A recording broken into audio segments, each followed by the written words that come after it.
ऐसी औरत पर कभी भी भरोसा ना करें। सबसे पहले ये कहानी सुनो। एक बार एक महान और समृद्ध राज्य था, जिसका राजा था राजा वीरेंद्र। राजा वीरेंद्र का राज्य शांति और समृद्धि से भरा हुआ था और प्रजा उसे बहुत मानती थी। राजा की रानी थी रानी कमलिनी, जो अपनी अपूर्व सुंदरता के लिए प्रसिद्ध थी। उसकी सुंदरता के बारे में दूर दूर तक चर्चाएं होती थीं। उसकी आंखों में एक गहरी चमक थी और उसका चेहरा जैसे सूरज की रोशनी से प्रकाशित हो। रानी की सुंदरता के कारण राजा वीरेंद्र का दिल सदा प्रसन्न रहता था और वह अपनी रानी को बहुत स्नेह करता था। राजा वीरेंद्र और रानी कमलिनी के बीच गहरी ममता और प्रेम था, लेकिन समय के साथ राजा का ध्यान अपने राज्य की जिम्मेदारियों में इतना बंट गया कि वह अपनी पत्नी के लिए पर्याप्त समय नहीं दे पा रहा था। राजा को हर समय अपने कर्तव्यों और राज्य के मामलों में व्यस्त रहना पड़ता था, जिससे रानी की इच्छाएं पूरी नहीं हो पा रही थीं। रानी कमलिनी, जो पहले राजा के साथ हर पल बिता सकती थी, अब अकेलेपन और उदासी का सामना कर रही थी। जब भी राजा महल में होते, वह सक्यासिया बीस या वह की कोई का धी का वह उसकी सुंदरता की सराहना करते और उसके साथ थोड़ी देर बिताने का प्रयास करते, लेकिन राजा की व्यस्तता और कर्तव्य उसे रानी के साथ समय बिताने का मौका नहीं देती थी। यह स्थिति रानी को अंदर से तोड़ रही थी और उसे यह महसूस होने लगा था कि वह अकेली है, भले ही राजा उसके पास हो। रानी की आंखों में निराशा थी और उसका चेहरा पहले जैसा नहीं चमकता था। वह बार बार सोचती थी कि क्या वह राजा से अपनी भावनाओं और आवश्यकताओं के बारे में बात करे या फिर चुपचाप अपने दुहक को दिल में समेटे रखे। रानी का दिल चाहता था कि राजा उसे समझे और उसके साथ बिताने के लिए समय निकाले, लेकिन वह जानती थी कि राजा की जिम्मेदारियां उसे इससे रोक रही थीं। समय बीतने के साथ रानी की उदासी और बढ़ती गई। वह अपनी जगह पर बैठी रहती और अकेले ही महल की गलियों में टहला कर। रानी को काम वासना बहुत तंग कर रही थी। राजा से वह संतुष्ट नहीं होती थी, क्योंकि राजा सारा दिन काम के कारण थक जाते थे। अब रानी को किसी की तलाश थी। राजमहल में राजा वीरेंद्र की व्यस्तता के कारण रानी कमलिनी का अकेलापन बढ़ता जा रहा था। उसे अपनी मनोस्थिति का कोई समाधान नहीं मिलता था और धीरे धीरे वह अपने आसपास के लोगों की ओर आकर्षित होने लगी। एक दिन महल के आंगन में डामेगी आई रकतन जब रानी कमलिनी अपनी सैर के लिए बाहर आई, उसकी निगाह सेनापति विक्रम सिंह पर पड़ी। विक्रम सिंह, जो महल के सबसे बहादुर और सम्मानित सेनापति थे, अपनी शारीरिक ताकत और साहस के लिए मशहूर थे। उनका चेहरा भी उतना ही आकर्षक था जितना उनका व्यक्तित्व। लंबे कद, चौड़ी छाती और तेज़ नज़रें। विक्रम सिंह का रूप और उनका आत्मविश्वास रानी को एक अजीब सा आकर्षण महसूस कराता था। वह काका अक्सर महल में आते जाते थे, लेकिन रानी की नज़रें पहले कभी उनके ऊपर नहीं पड़ी थीं। अब रानी की उदासी के बीच उनकी उपस्थिति एक नई भावना का संचार करने लगी थी।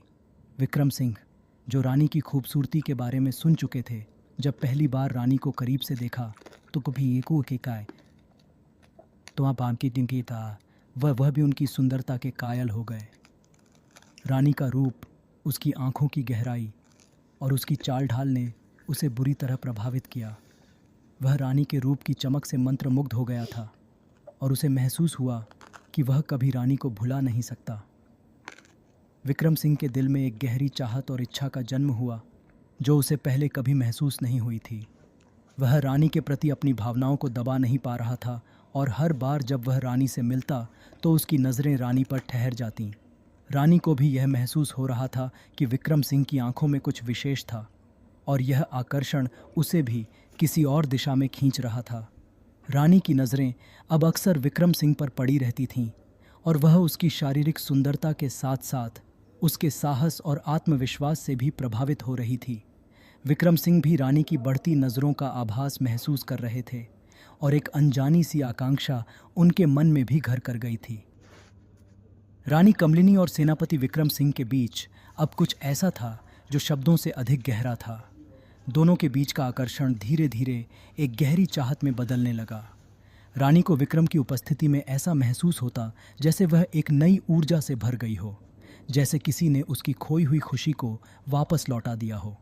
और विक्रम सिंह, जो पहले केवल एक सेनापति के रूप में महल में आता जाता था,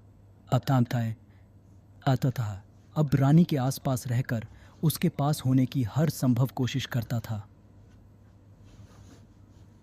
रानी और विक्रम के बीच की यह चुपचाप बढ़ती नज़दीकी अब किसी से छिपी नहीं थी। विक्रम सिंह, जो पहले केवल महल के सैनिक और सेनापति के रूप में रानी से मिलते थे, अब रानी से अक्सर अकेले में मिलने लगे थे। रानी भी उनका साथ चाहने लगी थी और उनकी नज़रों में वह कुछ खास देख रही थी। दोनों की आंखों में एक ऐसा आकर्षण था जो उनके दिलों को जोड़ने की प्रक्रिया में था। राजा वीरेंद्र की अनुपस्थिति का फायदा उठाकर विक्रम और रानी एक दूसरे के पास आने लगे थे। महल के बगीचे में रानी कभी अकेली सैर करती तो विक्रम सिंह उनका साथ देते।